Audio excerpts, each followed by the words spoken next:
नमस्कार, जनता टीवी देख रहे हैं आप और मैं हूं आपके साथ रितेश कुमार गौतम और बात करेंगे देवभूमि उत्तराखंड की। आज चौथे चरण को लेकर चुनाव प्रचार थम गया, लेकिन उससे पहले तमाम दिग्गज अपना आखिरी जोर लगाते नजर आए। इस कड़ी में उत्तराखंड के सीएम पुष्कर सिंह धामी यूपी के दौरे पर हैं, जहां उन्होंने जौनपुर और बहराइच में बीजेपी प्रत्याशी के समर्थन में जनसभा को संबोधित किया। इस दौरान उन्होंने दावा किया कि बीजेपी सरकार में तेज गति से विकास कार्य हुए। जनता से वोट की अपील करते हुए कहा कि कमल खिलाना है। हमारे प्रत्याशी आदरणीय कृपा शंकर जी को भारी बहुमत से जिताना है, एकजुट होकर, और प्रधानमंत्री मोदी जी को तीसरी बार प्रधानमंत्री बनाना है। बनाएंगे ना तीसरी बार मोदी जी को प्रधानमंत्री? बनाएंगे ना? अरे मोदी जी को तीसरी बार प्रधानमंत्री बनाएंगे? जोर से बोलिए भाई, बनाएंगे? कृपा शंकर जी को सांसद बनाएंगे? कृपा शंकर जी को जिताएंगे? तो पता है इनका बटन कौन से नंबर पर है? जरा बताइए कौन से नंबर पर है? अरे सबको मुझे बता दीजिए। अरे भाई क्या बात है, पहले नंबर पर। तो आप लोग कृपा शंकर जी का 1 नंबर का बटन दबाएंगे, कमल वाले फूल वाला बटन, और उसके बाद कृपा शंकर जी, मिश्रा जी, हमारे दूसरे वाले विधायक जी, हमारी सीमा दीदी और हमारे एमएलसी साहब, हमारे सब बैठे हुए मंच पर लोग, ये लोग आप एक बटन दबाएंगे, ये क्षेत्र के विकास के लिए, क्षेत्र को आगे बढ़ाने के लिए 20 बटन इस्तेमाल करता हुआ मैं अपनी बात समाप्त करता हूँ। आपको बता दें कि कल बद्रीनाथ धाम के कपाट भी खुल जाएंगे। कपाट खुलने से पहले बद्रीनाथ मंदिर को करीब 15 क्विंटल फूलों से सजाया गया है। 12 मई को सुबह 6 बजे पूरे विधि विधान और पूजा पाठ के साथ बद्रीनाथ मंदिर के कपाट खोले जाएंगे। बद्री केदार मंदिर समिति और प्रशासन ने बद्रीनाथ धाम के कपाट खोलने की सभी तैयारियां भी पूरी कर ली हैं। धाम में आर्मी के बैंड के धुन भी गूंजने लगे हैं। बड़ी संख्या में श्रद्धालु बद्रीनाथ धाम पहुंच रहे हैं। बद्रीनाथ धाम में धीरे धीरे श्रद्धालुओं की भीड़ बढ़ती जा रही है।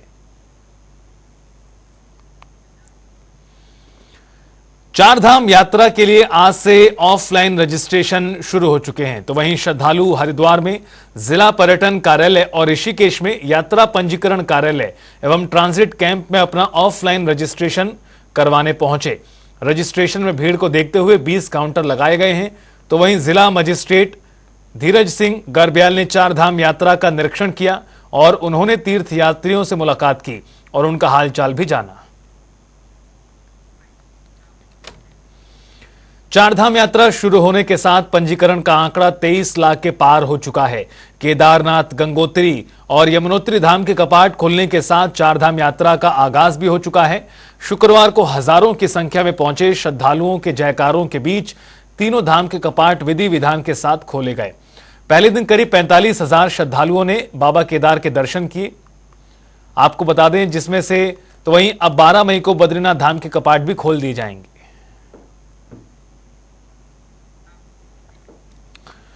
बीजेपी प्रदेश अध्यक्ष महेंद्र भट्ट के रामनगर पहुंचने पर कार्यकर्ताओं ने स्वागत किया, जहां विधायक दीवान सिंह बिष्ट और अन्य बीजेपी कार्यकर्ताओं ने उनका गर्मजोशी से स्वागत किया। इस दौरान महेंद्र भट्ट ने कहा कि उत्तराखंड में पिछले निकाय चुनाव में बीजेपी कुछ ही जगहों पर जीत दर्ज कर पाई, लेकिन इस बार निकाय चुनाव में उत्तराखंड सभी सीटों पर बीजेपी ऐतिहासिक जीत दर्ज करेगी। देखिए, इस बार चुनाव बहुत प्रभावी रूप से हम लोग लड़ने जा रहे हैं। रामनगर भी अपवाद स्वरूप मैं कह सकता हूँ, हम लोग पिछले दिनों नहीं जीत पाए, लेकिन इस बार हमने उसकी रणनीति बनाई है। हमने अपने प्रत्येक वार्ड स्तर पर अपने संगठन की टोली बनाई, वार्ड के बारे हमने नियुक्त कर दिए हैं। वार्ड स्तर पर प्रत्याशियों के नाम आने प्रारंभ हो गए हैं। उनका पब्लिक सर्वे के साथ साथ हम लोग संग्राम सर्वे करने वाले हैं। उसके बाद हम प्रत्येक बूथ पर शानदार कार्यकर्ता लड़ाएंगे। इसी प्रकार से हमने नगर पालिका क्षेत्र के प्रत्याशियों के लिए भी पैनल बनने वाला प्रारंभ हो गए। बहुत जल्दी जैसी रिजर्वेशन फाइनल होता है, हम अपने पर्यवेक्षक भेजेंगे, पर्यवेक्षकों के माध्यम से जो नाम आएंगे उनका हम पब्लिक सर्वे करते हुए प्रत्याशी की घोषणा करेंगे। निकाय चुनाव नजदीक है और लिहाजा सियासी पारा भी बढ़ना शुरू हो चुका है। उत्तराखंड में आरक्षण नए सिरे से तय होना है। आरक्षण की स्थिति क्या होगी, इस पर असमंजस बरकरार है। मेयर के टिकट को लेकर कैसी हैं हल्द्वानी नगर निगम में जोर आजमाइश, आइए आपको एक खास रिपोर्ट के माध्यम से दिखाते हैं।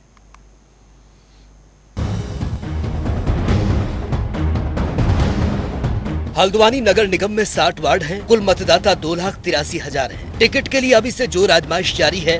बीजेपी से हल्द्वानी नगर पालिका के पूर्व अध्यक्ष रेणु अधिकारी मेयर सीट की प्रबल दावेदार मानी जा रही हैं। उन्होंने पार्टी अध्यक्ष के समक्ष अपनी दावेदारी भी पेश की और माना जा रहा है कि यदि हल्द्वानी नगर निगम पर मेयर सीट महिला सामान्य होती है तो रेणु अधिकारी की राह बेहद आसान हो जाएंगी। और इसी को लेकर पिछले दिनों बीजेपी के प्रदेश अध्यक्ष महेंद्र भट्ट ने भी हल्द्वानी आकर कार्यकर्ताओं के साथ लंबी बातचीत की, जो दर्शाता है कि बीजेपी निकाय चुनाव के लिए कमर कस चुकी है। देखिए, निकाय चुनाव बिल्कुल सामने है और हम सभी ने दावेदारी की है और आपको पता है कि हम लोगों में जो भारतीय जनता पार्टी है इसमें संगठन सर्वोपरि है और निश्चित रूप से जो भी संगठन आदेश करेगा, जिसका भी टिकट होगा, सारे कार्यकर्ताओं से निश्चित सब लोग चुनाव लड़ाएंगे। अनुशासित का हमारी पार्टी है और मुझे आशा ही नहीं, पूर्ण विश्वास है। इस बार मैंने भी अपनी दावेदारी की है और निश्चित रूप से इस बार भारतीय जनता पार्टी ने हमेशा महिलाओं को सम्मान दिया है। इस बार मुझे लगता है कि हम महिलाओं को सम्मान देगी पार्टी। देखिए, इस बारे में तो ये प्रदेश हाईकमान ही जानता है कि क्या होगी, वहीं से एक निर्णय आता है। लेकिन अगर महिला सीट होगी तो निश्चित रूप से जो भी महिलाएं मौका मिलेगा उन्हें महिलाओं को, इसमें मैंने भी दावेदारी की है सीट पर। नहीं, बैठक में बिल्कुल सारे कार्यकर्ता एकजुट है। सारे कार्यकर्ताओं को यही कहना है कि जिसको भी पार्टी, देखिए लोकतंत्र में, लोकतंत्र का अर्थ भी है जनता का, जनता के लिए, जनता के द्वारा। और लोकतंत्र की अगर मैं बात करूं तो हर व्यक्ति को इसमें दावेदारी का राइट है और दावेदारी करनी भी चाहिए। लेकिन हमारी भारतीय जनता पार्टी में दावेदारी हर व्यक्ति की रहती है, हर एक को करनी चाहिए। लेकिन जिसका भी टिकट ऊपर से होता है, सारे कार्यकर्ता उसे अनुशासित तरीके से चुनाव लड़ाते हैं। आपने इस चीज को देखा भी। निकाय चुनाव को लेकर कांग्रेस का कहना है, अभी आरक्षण की स्थिति स्पष्ट नहीं, जैसे ही आरक्षण की स्थिति साफ हो पाएगी दावेदारों का चयन भी शुरू कर दिया जाएगा। पार्टी के अंदर कई लोग तैयारी में जुटे हुए हैं। देखिए, कांग्रेस पूरी तरह तैयार है और जनता का भी आपने झुकाव देखा होगा। लोकसभा चुनाव में कांग्रेस की तरफ काफ़ी समर्थन में रही है जनता। और अभी निकाय चुनाव में आरक्षण को लेकर स्थिति स्पष्ट नहीं है और जैसे ही अधिसूचना जारी होती है और पूरी दमखम के साथ जो है निकाय चुनाव में कांग्रेस एक बेहतर प्रदर्शन के साथ अधिकतम सीटें जो है लेके आएगी। देखिए, आरक्षण की स्थिति अभी स्पष्ट नहीं है। जैसे ही आरक्षण की स्थिति स्पष्ट होगी, कांग्रेस एक पुरानी पार्टी है, आज़ादी के समय की पार्टी है और कांग्रेस के पास बहुत सारे काबिल और दावेदार प्रत्याशी हैं हमारे पास। पता चल रहा है आरक्षण की स्थिति क्या? अभी स्पष्ट नहीं है। आरक्षण की जैसी स्थिति स्पष्ट होती है उसके बाद कांग्रेस स्तर पर, प्रदेश स्तर पर जो है फिर तय किए जाएंगे हमारे आलाकमान द्वारा, जो हमारे प्रत्याशी कौन रहेंगे और जो मजबूत कार्यकर्ता होगा उसको पार्टी जो है समर्थन करेगी। देखिए, मुद्दे स्थानीय निकाय चुनाव में मुद्दे जो रहते हैं स्थानीय ही रहते हैं और स्थानीय उसमें आज भी निकाय चुनाव में पूरी तरह जो विफल रही है हमारी सरकार, उन विफलताओं को जो है जनता के सामने लेके जाएंगे। और देख रहे हैं आप, जल संकट है और आपका बिजली का संकट है, रोडों का संकट है, रोडें टूटी हुई हैं, आवारा पशु बहुत एक गंभीर समस्या है, बंदरों का आतंक है और जानवरों का आतंक है। जो मूलभूत समस्याएं हैं जो जनता को जूझना पड़ रहा है, तो मूलभूत समस्याओं को लेकर जो है कांग्रेस धरातल पर उतरेगी। उम्मीद जताई जा रही है कि उत्तराखंड में आरक्षण की स्थिति जल्द ही साफ हो जाएगी, लेकिन इससे पहले दावेदारों की ओर से जोर आजमाइश जारी है। इंतजार अब निकाय चुनाव के बिगुल बजने का है, तब तय होगा कि हल्द्वानी शहर में किसकी सरकार बनेगी। हल्द्वानी से जनता टीवी के लिए संजय प्रसाद की रिपोर्ट।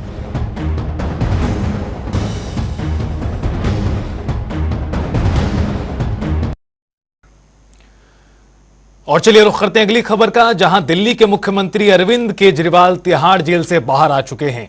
उन्हें सुप्रीम कोर्ट ने 21 दिनों की अंतरिम जमानत दी है। मुख्यमंत्री 1 जून तक जेल से बाहर रह सकेंगे। उन्हें 2 जून को दोबारा सरेंडर करना होगा। तो वहीं मसूरी में इंडिया गठबंधन के कार्यकर्ता आम आदमी पार्टी के जिला प्रवक्ता प्रकाश राणा के नेतृत्व में पिक्चर पैलेस चौक पर एकत्रित हुए और एक दूसरे को मिठाई खिलाकर आतिशबाजी भी की। इंडिया अलायंस के जो साथी हैं और दिल्ली के मुख्यमंत्री हैं केजरीवाल जी, उनको ठीक चुनाव से पहले ईडी की जांच के दौरान उनको गिरफ्तार कर लिया गया था। कहीं ना कहीं इंडिया अलायंस के गठबंधन से बीजेपी घबराई हुई थी जिस कारण उन्होंने जो नेता थे, जो चेहरे थे, उन पर ऊट पटांग जांचें बैठाकर उनको जेल में भेजने का काम किया। उसी कड़ी में केजरीवाल जी को भी जेल में भेजा गया, लेकिन कल उन्हें अंतरिम जमानत मिली है। और सुप्रीम कोर्ट का हम धन्यवाद देते हैं, जिस तरह चंडीगढ़ में उन्होंने मेयर सीट को लेकर जिस तरह का निर्णय दिया और जिस तरह से अब केजरीवाल जी को अंतरिम बेल दी गई है, जमानत पर रिहा किया गया है। और अब जब केजरीवाल जी बाहर आ गए हैं तो इंडिया गठबंधन को इससे मजबूती मिलेगी। हमारा जो राष्ट्रीय स्वयं अरविंद केजरीवाल जी, जो लोकप्रिय मुख्यमंत्री दिल्ली के सीएम हैं, मैं बहुत बहुत शुक्रिया अदा करना चाहता हूं माननीय सर्वोच्च न्यायालय का कि उनके द्वारा श्री अरविंद केजरीवाल जी को अंतरिम बेल दी गई है। हमें पहले से इस बात की एक शंका थी कि जब किसी प्रकार का कोई घोटाला हुआ ही नहीं है तो विपक्षी पार्टी जो हमारी भारतीय जनता पार्टी, उनके द्वारा तानाशाही के रूप में श्री अरविंद केजरीवाल जी को जबरदस्त दूसरे विपक्षी दलों को जेल के अंदर पकड़ के बंद करके रखा हुआ है। आज के दौर में आंखों की समस्या से हर दूसरा इंसान जूझ रहा है, तो वहीं दून अस्पताल के आई स्पेशलिस्ट डॉक्टर सुशील ओझा ने बताया कि मोबाइल और लैपटॉप से जो लाइट बाहर निकलती है, इससे आंखों को काफी नुकसान होता है। देखिए, ऐसा होता है, स्क्रीन एक टेक्नोलॉजी है जिसमें लैपटॉप हो सकता है, मोबाइल हो सकता है, कंप्यूटर हो सकता है, आईपैड हो सकता है, टैबलेट हो सकता है। तो ज़रूरत भी बन गया है, आपके सारे मैसेज, सारा कम्युनिकेशन उसी से होता है। आजकल के जो यंग बच्चे हैं वो किताबें भी इसी से पढ़ते हैं। तो आपने देखा होगा कि किताब में कोई ऐसी ब्राइटनेस नहीं होती, ऊपर से लाइट आती है, फिर आपकी आंखों पे लाइट जाती है, लेकिन टैबलेट के अंदर से खुद से रोशनी निकलती है। तो ये किरणें भी कई बार आंखों को नुकसान पहुंचाती हैं, क्योंकि जब हम कोई स्क्रीन पे देखते हैं तो कई बार क्या होता है, हम ब्लिंक कम कर देते हैं, आंखों को झपकना कम कर देते हैं। तो आंखों को थोड़ा सा कोशिश करें कि 20 मिनट जब भी काम करें लगातार, तो 20 बार पलकों को झपकाएं और 20 सेकंड के लिए स्क्रीन से दूर देखें, जिसको हम रूल ऑफ 20 बोलते हैं। देहरादून में नई स्वच्छता समिति के जरिए तैनात सफाई कर्मचारियों के वेतन भुगतान में गड़बड़ी और उन्हें पीएफ की सुविधा से वंचित रखने के मामले की जांच हो गई है। तो वहीं मुख्य विकास अधिकारी ने डीएम को इसकी रिपोर्ट सौंपी है, जिसके मुताबिक 99 ऐसे कर्मचारियों के नाम सामने आए जिनका कोई अता पता नहीं है, जबकि इनके नाम पर पिछले 5 सालों से वेतन भुगतान किया जा रहा था। बड़ी गड़बड़ी पाई गई है। कांग्रेस नगर निगम प्रभारी वीरेंद्र पोखरियाल ने कहा कि यह फर्जीवाड़ा कई सालों से चलता आ रहा है। शहर के एक वार्ड में करीब 8 से 9 कर्मचारी दिखाए जा रहे हैं और कई सालों से फर्जी तरीके से उनके वेतन भी निकाले जा रहे हैं। ये काफी टाइम से चला आ रहा है कि कितना फर्जीवाड़ा नगर निगम में हुआ है कि एक वार्ड में जो है 8-8, 10-10, 15-15 कर्मचारी रखे गए हैं, और जबकि वो कर्मचारी धरातल पे है ही नहीं, उनकी सैलरी विड्रॉल हो रही है, सिर्फ विड्रॉल हो रही है, वो धरातल पे काम ही नहीं कर रहे। तो ऐसी और जांच मिलेगी, तो उसकी अभी तक जांच जो चल रही थी उसका जो सही तथ्य थे वो सामने नहीं आया, अभी तक भी सरकार इनकी है। इस वजह से मैं ये कहना चाहूंगा कि अभी ये जांच करेंगे, इसमें और भी गड़बड़ी निकलेंगी।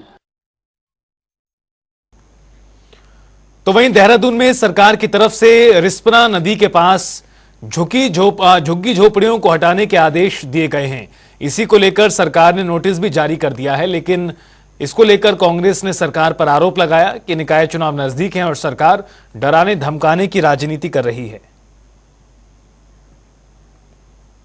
ये जो है अंतिम तारीख दी गई हो, ये तो प्रशासनिक कार्रवाई वो बताएंगे कि भाई अंतिम तारीख जो है किस आधार पर दी गई है। लेकिन बड़ा सवाल यही है कि अगर 2016 के बाद ये अवैध अतिक्रमण हुए हैं तो इसकी जवाबदेही और जिम्मेदारी किसकी है, ये भी तो तय होनी चाहिए ना। प्रदेश की सत्ता पे कौन बैठा हुआ है और जो है किन अधिकारियों या किन आकाओं के बल जो है इशारे पर वहां पर अतिक्रमण हुआ है, तो इस चीज की भी तो जवाबदेही किसी की होगी ना।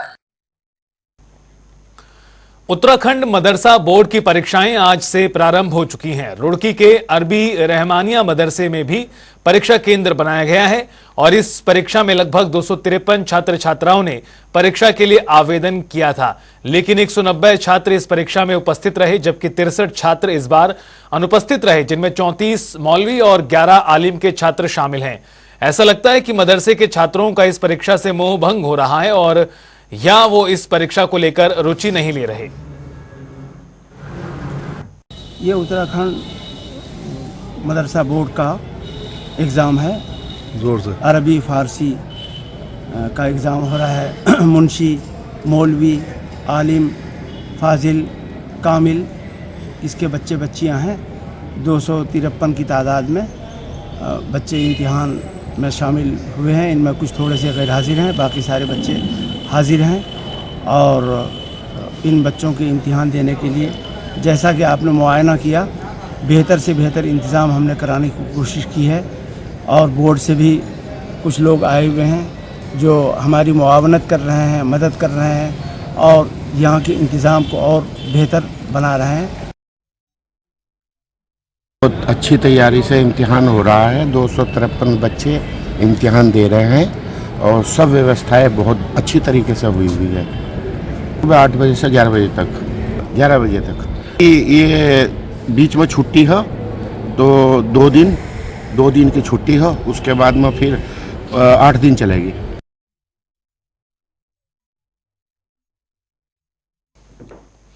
और फिलहाल इस बुलेटिन में इतना ही। आप देखते रहिए जनता टीवी।